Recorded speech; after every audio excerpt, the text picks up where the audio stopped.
Welcome to Crosspoint. Welcome to Crosspoint. Welcome to Crosspoint. We are an inclusive faith community seeking to live out the loving, just, and generous way of Jesus. We are participants in a long tradition. It's less concerned with doctrines and dogma that demand total agreement, but a life to be lived, enjoyed, and given away to others. What unites us is a growing awareness that life is precious. That we are made by love in order to love. This community is comprised of and affirms the entire human family. Regardless of race, age, creed, physical abilities, marital or economic status, gender identity, or sexual orientation. So, if you're curious and have come to see, if you are tired and have come to rest, if you are grateful and have come to share, if you are wounded and have come to heal, if you're joyful and have come to celebrate, if you are uprooted and have come to belong, welcome home. Welcome home. Welcome home. Welcome home.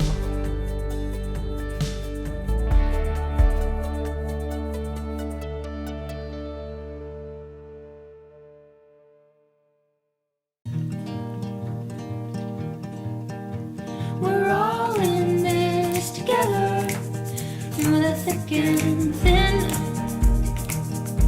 We're all in this together, in the losses and the wins. In the light of day, there's always a place to love the world we share.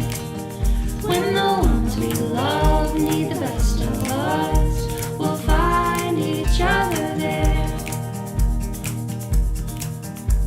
We're all in this together, through the sun and the rain. We're all in this together, in the laughter and the pain. When the tears are cried on the darkest night, we'll hold the ones we love. When we finally see all that beauty, we'll sing that grateful song.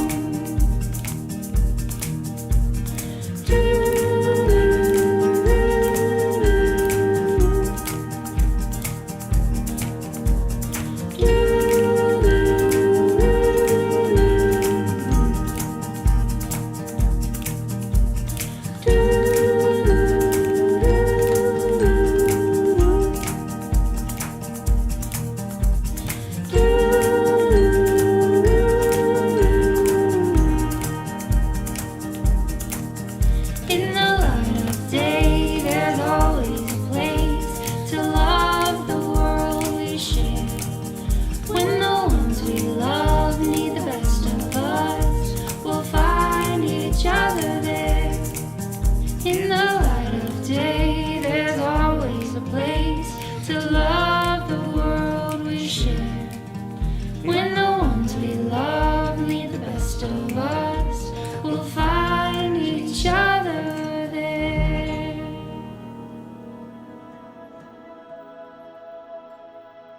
Good morning, Crosspoint families. I'm Chelsea Foshi, and I'm part of the children's ministry team.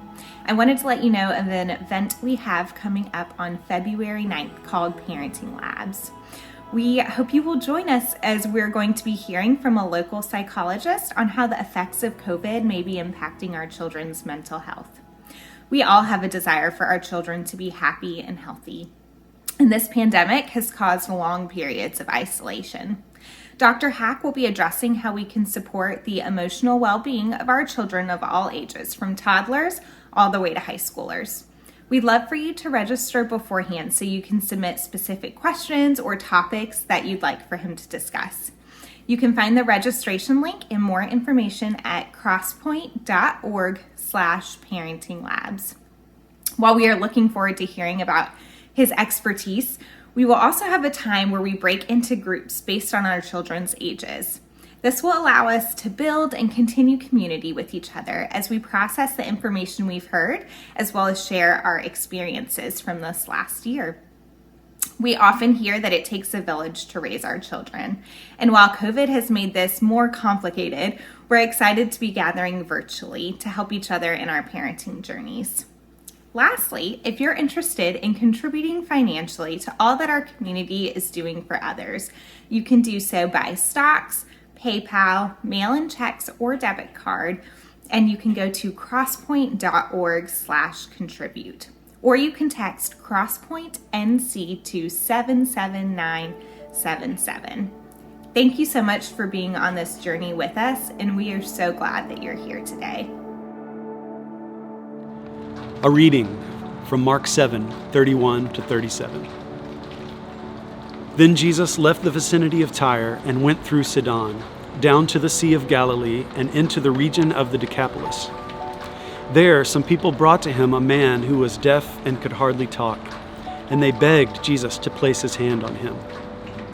After he took him aside, away from the crowd, Jesus put his fingers into the man's ears. Then he spit and touched the man's tongue. He looked up to heaven and with a deep sigh said to him, "Ephphatha," which means "be opened." At this, the man's ears were opened, his tongue was loosened, and he began to speak plainly. Jesus commanded them not to tell anyone, but the more he did so, the more they kept talking about it. People were overwhelmed with amazement. "He has done everything well," they said. "He even makes the deaf hear and the mute speak."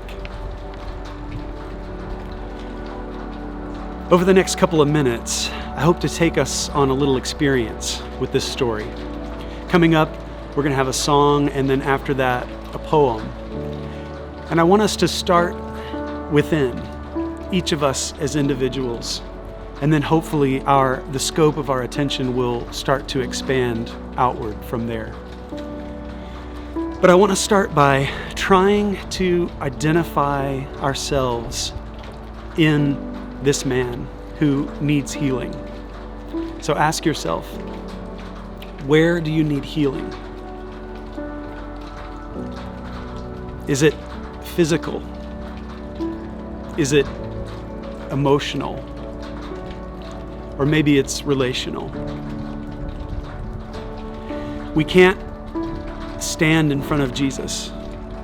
He can't put his fingers in our ears or touch our tongue, which brings us to prayer. And I wonder, do you ever wonder if God hears you when you pray? I know I do. Have you ever wondered if what's breaking your heart in a moment also breaks God's heart? The scripture is full of people asking God, "Do you hear the cry? Do you hear the cries of your people?" So I want us to start there with bringing our prayers to God. Prayers for healing, prayers for understanding,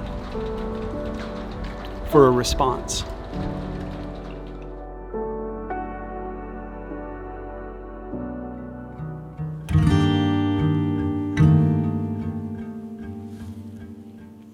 When the walls fell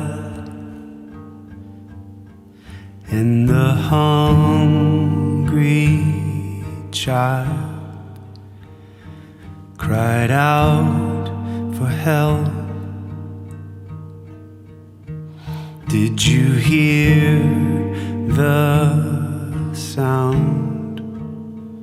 Did your heart break? Does your heart break now?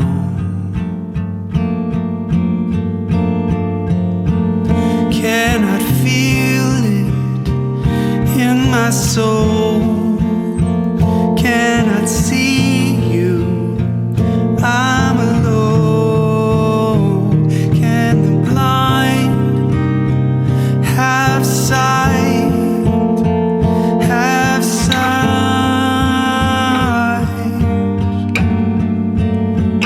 when you see us all alone? Can you hear your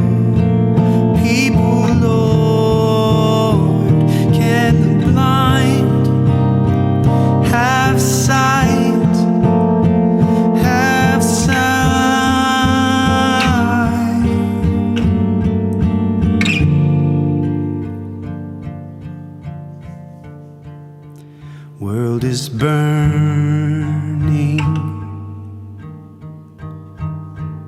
as you're standing by. Are you watching as your children die? Did your heart break? Does your heart break now?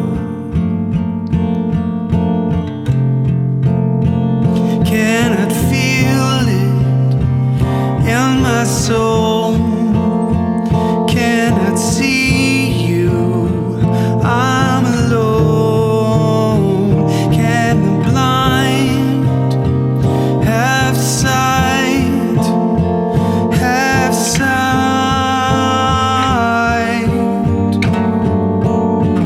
When you see us all alone, can you hear your people, Lord? Can the blind have sight? Have sight?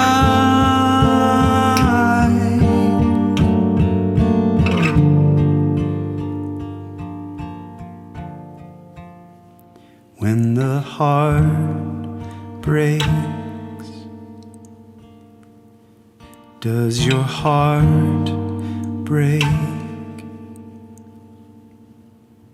When the heart breaks, does your heart break?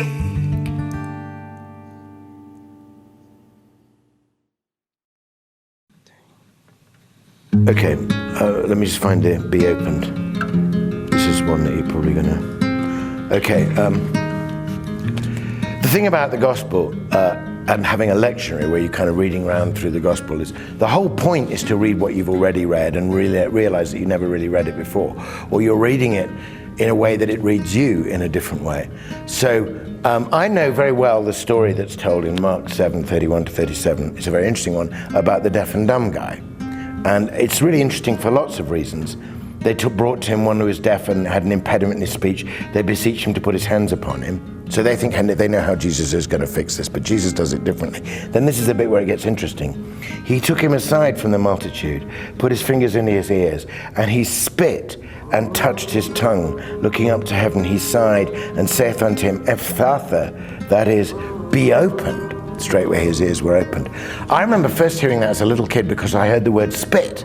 I wasn't like hearing anything else, but then I said, like, Jesus spat? You know, my parents were telling me not to spit. So Jesus spat. I mean, that was interesting, and that also was like, that told me more about the incarnation and the humanity of Jesus than any number of sermons of abstract. If a guy can spit, he's got it, you know. Then, I mean, the whole thing about the touching his tongue and the mud, I mean, just, you know, it was really interesting. So I kind of was always like that, and I thought it must have been a very important story because they got this Aramaic word. They wouldn't even translate it, Ephphatha, that says be open. And also, when you have to read that in church, it's really hard to say, Ephphatha. So you almost become the guy who's got the impediment in his speech. You can't say the words that released the impediment without kind of having an impediment yourself, which is interesting. But when I came to write this sonnet, a whole other set of things had happened in the world. The refugee crisis was happening. The church was reacting against strangeness and fearness, and the church was suddenly getting, in my view, very paranoid and door shut and judgmental. And this taking aside and spitting and sighing, suddenly be opened itself was opened for me in a new way. And this is what came out. Be opened. Oh, if only we might be. Speak to a heart that's closed in on itself. Be opened, and the truth will set you free. Speak to a world imprisoned in its wealth. Be opened. Learn to learn from poverty. Speak to a church that closes and excludes and makes rejection its own litany. Be opened, open to the multitudes for whom I died, but whom you have dismissed. Be opened, opened, opened, how you sigh, and still we do not hear you. We have missed both cry and crisis. We make no reply. Take us aside, for we are deaf and dumb. Spit on us, Lord, and touch each tongue-tied tongue.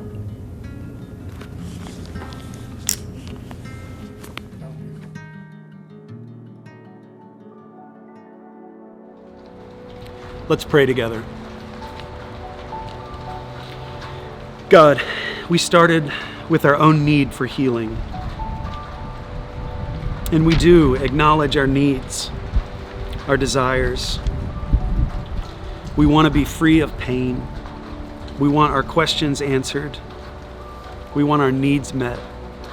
Physical, emotional, mental.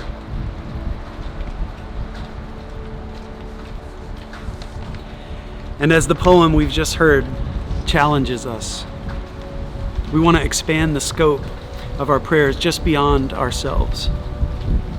We ask that you open our eyes and ears to those around us in ever-increasing circles, family, friends, our co-workers, our community.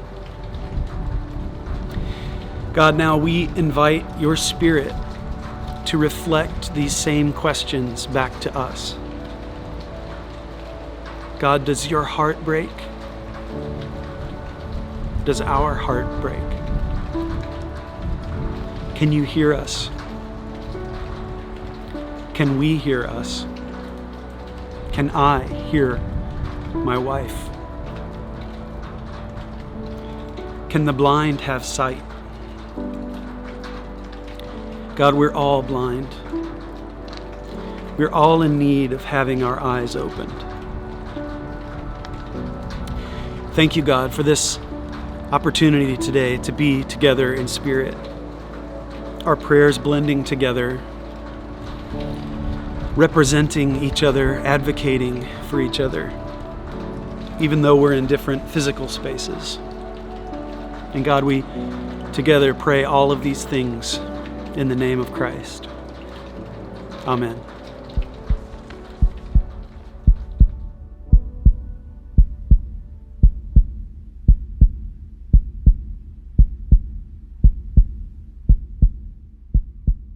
Good morning, everybody. Let's talk about hearts. The average human heart beats about 60 to 70 times per minute. If that human has a small dog, that dog's heart rate is about 130 BPM. If they have a bigger dog, well, it's closer to around 80. Like a pig, pigs' hearts beat about 80 beats per minute. But a cat's heart can beat around 180 beats per minute. If you go outside, that robin in the branch overhead, that heart in that bird is beating 1,000 times per minute, which is really, really fast. But the blue-throated hummingbird will see that robin's 1,000 BPM heart rate and raise it to 1,260. That's 21 beats per second. Hummingbirds, by the way, they have the largest heart relative to body size of really anything. Now, the Etruscan shrew will not be outpaced. Its little heart beats 1,511 times per minute. Now, the opposite end of the spectrum, blue whales, their hearts can't be bothered to beat more than 5 or 6 times per minute. And it's not so much a beat as it is a giant slosh. And so in a minute of 5 or 6 giant sloshing heartbeats, they move 2,200 liters of blood. That's a little over 7 standard-sized bathtubs full of blood if you want the imagery to be completely horrific. So less horrific, more adorable. Woodchucks, their little hearts beat about 100 times per minute, but during hibernation, it's reduced to 4. But wood frogs, they can stop their hearts completely. For several months in the winter, they let their bodies freeze stiff. And then when it warms back up, they have this natural antifreeze in their blood, and it thaws them out, and their heart restarts. Insects and invertebrates, they don't have a chambered heart like you and I do, but they still have contracting mechanisms for moving blood and fluid throughout their body. Imagine the music of it. If you could quiet the wind and the traffic and the the airplanes and all the talking and everything else, and just hear the billions and billions and billions of little pulsing hearts, this percussion of life drumming away in every second.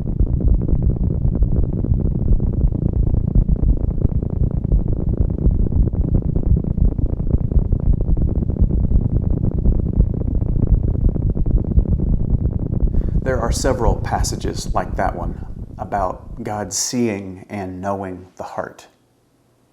And they always mean in the figurative sense primarily. And that's what we mean primarily when we say heart. Heart means courage, or somebody has spine or guts or spirit or their emotional center. We could be referring to their emotional sentiments or their passion, their will, the very center of who they are. When we say bless your heart, we never mean, I invoke God's favor on your rhythmically contracting and dilating chest muscle. We're always talking about a figurative heart.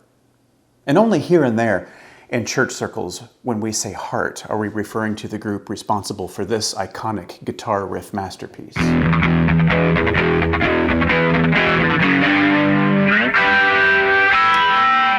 But today, I want to talk about our actual hearts. I'm saying I want to take the rare position for me to be a literalist. I want to talk about literal hearts. Because I was thinking about this idea a few weeks back, and I realized it had not occurred to me to talk about our actual hearts in a series called Heart Knower. And our actual hearts are spiritual. Without being referred to symbolically, they are spiritual. Like, what percentage of sermons in history have been on actual hearts as organs? I think the fact that that number is almost definitely somewhere near zero may very well be a symptom of our belief that God isn't the God of our moment-to-moment regular lives, but God is the God of our faith and our spirituality and our morality. And so while, of course, we're going to spend the rest of this series speaking of the heart in a chiefly figurative sense, which is sacred and important, I want to think today about our actual hearts and their role in our actual spiritual experience of being human beings.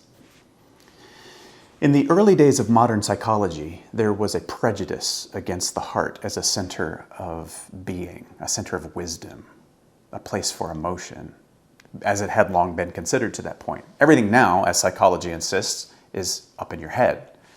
And this, of course, helped us shake off all the myths about how we actually work as an organism. So psychology was right, sure. And psychology was helpful. In large part, this is what reinforces for us today the notion that when we say heart figuratively, we're actually talking about the brain. Which, again, this is not false, but it's so reductive.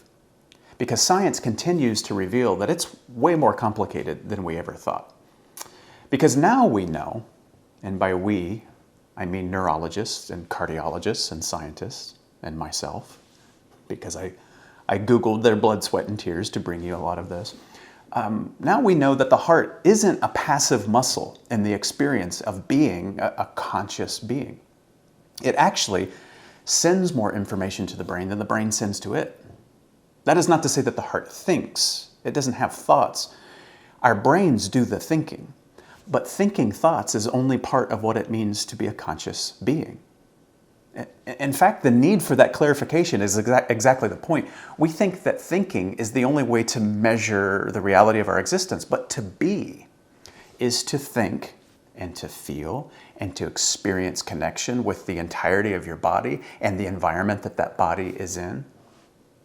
If you've ever wondered why reading books isn't really improving your life all that much, it's because you're not just a data collecting brain that transforms every time new information is put into it. The heart is playing what might be a largely overlooked role in our moment-to-moment experience, in our learning. For example, oftentimes, depending on who you are, your heart could start racing because your body is aware of the potential for danger or the perceived potential for danger before your thinker has any idea. And you might say, I feel anxious, I feel tense. And it starts to affect your thinking and affect your mood and what you allow yourself to focus on. The heart isn't thinking, but the heart is no less involved in your conscious experience. Because, see, we're not a brain encased in a life support system for that brain, or the body. We are infinitely more than that. We are thoughts, but we are feelings. We are containers of intuition and experience. We are part of the world around us. And our hearts seem to know this better than our minds a lot of times. And so not only is our heart contributing to what we mean by having our conscious experience, our thinking has an effect on our hearts. Joy and laughter and rest are so important for our hearts, our literal hearts. Awe and wonder, they're like nutrients for our hearts. That's why I wanted to open in the beginning talking about heartbeats, literal heartbeats, just in case it made some people go, oh, wow, because wow is good for us. If you say the space program or reaching Mars or exploring the seafloor is stupid in front of me, we will have words, because awe and wonder are heart food. It's important. But our emotional experience can have negative effects on our literal hearts as well. Cardiologist Dr. Ann Davis talks about cardiomyopathy and studies that she cites that demonstrate the risk of heart attack increases 21 times within 24 hours of losing a loved one. And there are other shocks that can occur even if you haven't lost a loved one, which is sobering, because stress cardiomyopathy can occur in reaction to stressful news. Does anybody have any idea where we might find some stressful news these days? Under too much negative stress, our blood pressure and our heart rate go up. And we might stay at persistently elevated levels of stress hormones like cortisol, which can change the way our blood clots, increasing our susceptibility to heart attack or stroke. And it can be indirect too, as negative emotions can steer our lifestyle habits. When we're under stress, it can indirectly increase our heart disease risk.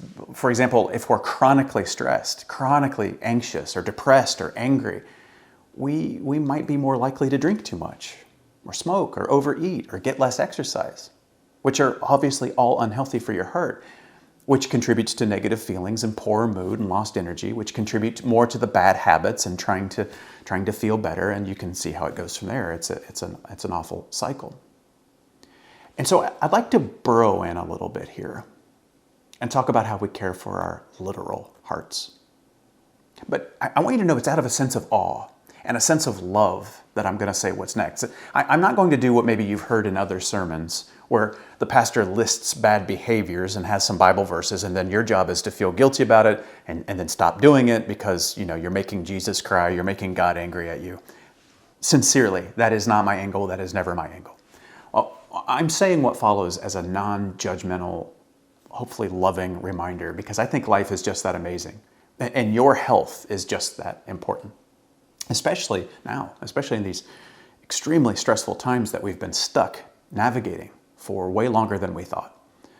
So I'm asking you to lean in and please take this seriously. And I'll say this, especially men, because according to the CDC, heart disease is the #1 killer of men of all age groups and ethnicities. The #1 killer. And I'd like to talk about the contributors to that. So no judgment, here we go. Smoking. Smoking is one of the 3 major risk factors, along with high blood pressure and high cholesterol, for heart disease that physicians have known about since the 60s, but it's still the cause of almost 1/3 of deaths from heart disease. Smoking is bad. I know you knew that. Every time you inhale a cigarette, you're putting over 5,000 chemicals into your body, like carbon monoxide, which decreases the amount of oxygen in your red blood cells. And that damages your heart. It increases your cholesterol in your arteries. And unfortunately, there's not very much evidence to prove that e-cigarettes are a healthy alternative. The most effective way to lower your risk is to quit completely. I know that's a tall order. And so while this might be challenging, it's more difficult to live with heart disease it's more difficult to live with heart disease or to recover from a heart attack than to stop smoking. 2, over-drinking. Over-drinking is dangerous for your heart. It can increase your risk of heart disease by raising your blood pressure. It triggers high levels of triglycerides, the most common type of fat in your body. But like everything, moderation is key. Generally speaking, more than one drink a day and you could be damaging your heart. 1 for women, 2 for men is what they say. But that's about as plain as it can be said. More than that and it gets dangerous for you. And again, this is not your pastor judging anybody. I like beer and wine. I'm in this heart health quest with you. I'm in this moderation with you. 3, mindless diet. Eating well goes a long way in lowering our risk for heart disease. The food we put into our body directly affects risk factors. You know, when we talk about cholesterol and blood pressure, diabetes, all that. By paying attention mindfully at what we eat and the amount that we eat, we can actually very quickly positively affect our heart and how it functions, decreasing fat, decreasing sugar and sodium. It blesses our heart. If you swap fries with salad or fruit for dessert sometimes, smaller portions, decreased dressings and cheeses and sauces, it's moderation. Moderation is the point. And I know this one is particularly tricky for us because we're working and schooling from home so much. Like some days it seems like the pantry rewards me for every single email I reply to, which at least gets me out of my seat and walking to the pantry. But yeah, it's a tricky one. And speaking of getting out of our seat, that's the 4th one, inactivity. Inactivity is understandable while we're all in a pandemic. We've got limited places to go, limited time or energy because of the constant exhaustion, emotional and otherwise. I 100% understand that. But please hear me in saying that finding a way to put activity in our schedules, even in bits here and there, it increases heart health, and which means overall it increases mood and energy and outlook. Just 20 minutes a day, if you can find it, of moderate intensity physical activity, like walking or up and down the stairs for a while. It can lower your cholesterol and your blood pressure. It makes your heart muscle stronger so it pumps more effectively. When it comes to exercise, a little bit is better than nothing. So if you're not very active right now, the challenge is to start, and start slow. Don't judge yourself. Don't give up. Just start slow. And this all gets easier when the pandemic restrictions ease, but maybe reminding us of its importance now for heart health will motivate us to not wait. So you can Zoom call somebody else and be on a treadmill with them, or be on a call and both of you are walking stairs together during lunch or something like that. Both of your hearts will thank you.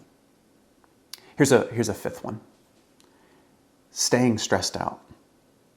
Work keeps us this way, or not having work, financial woes, our class schedules, trying to keep your kids engaged in virtual classrooms while you're dealing with a client. It's all so stressful. But if we don't learn some de-stressing techniques and use them, we aim ourselves at high blood pressure and heart disease, which is sort of a cruel irony, isn't it? You know, relax or your heart will fail.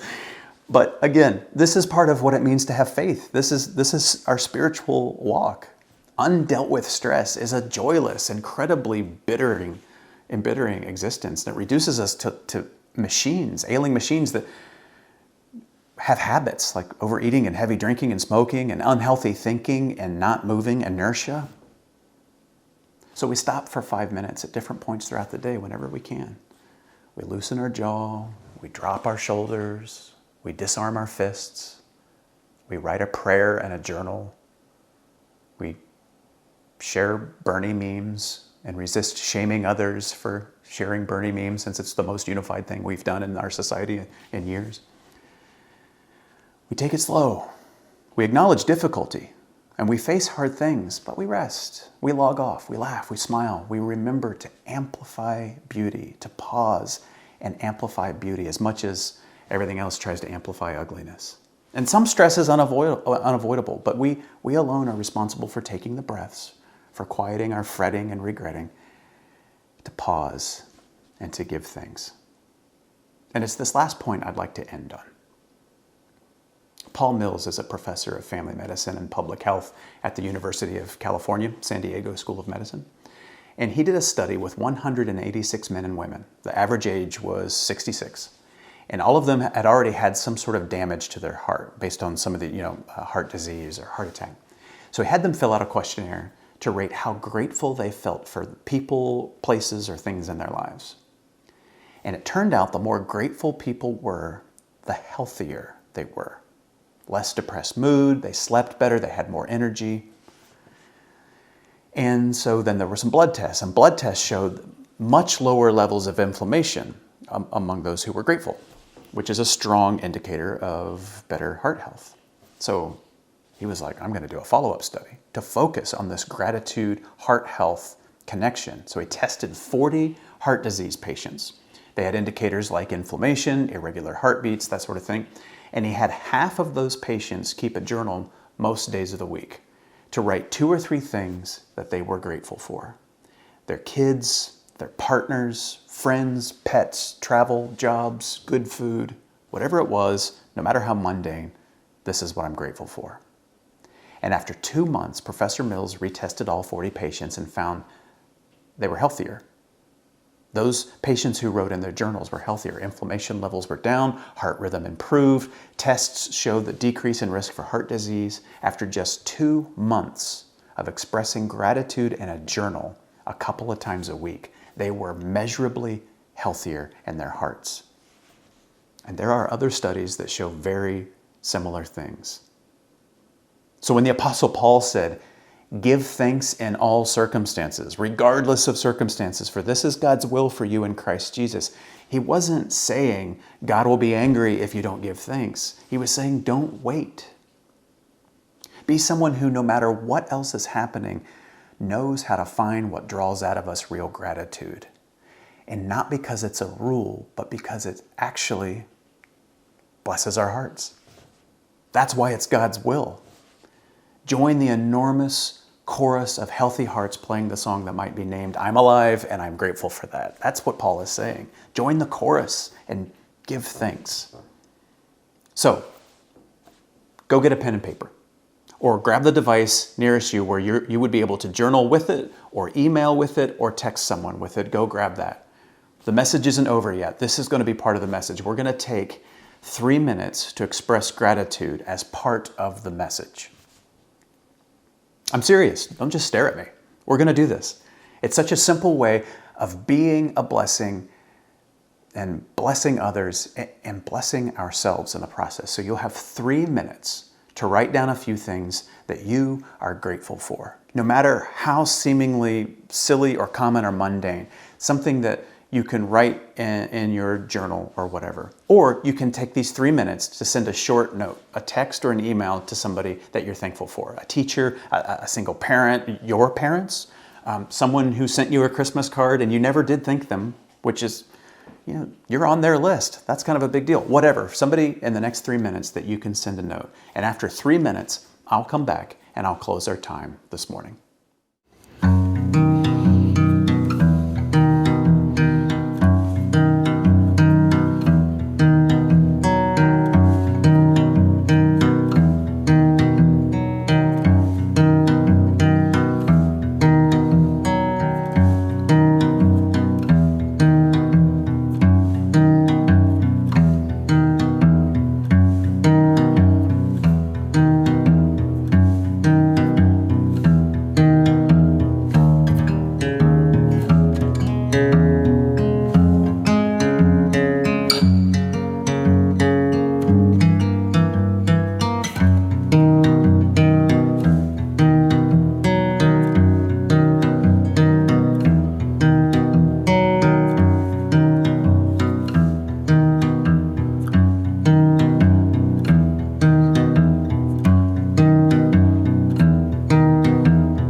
Not that hard, was it? Something as easy and simple as expressing gratitude, having an actual, measurable positive effect on the heart and your chest. And so then your mood and your outlook and your energy as a result. How could we not make time for the work of gratitude a few times a week as part of the practice of trusting Christ with our lives? I hope that you will. I hope that you will, for your own continued awareness of the beauty of life that can be so obscured by hardship. I hope that you will for those around you who, by being thanked by you, might not feel as invisible as they might often feel. And I hope you will, very importantly, for the very real, wondrous heart in your chest. See you next week.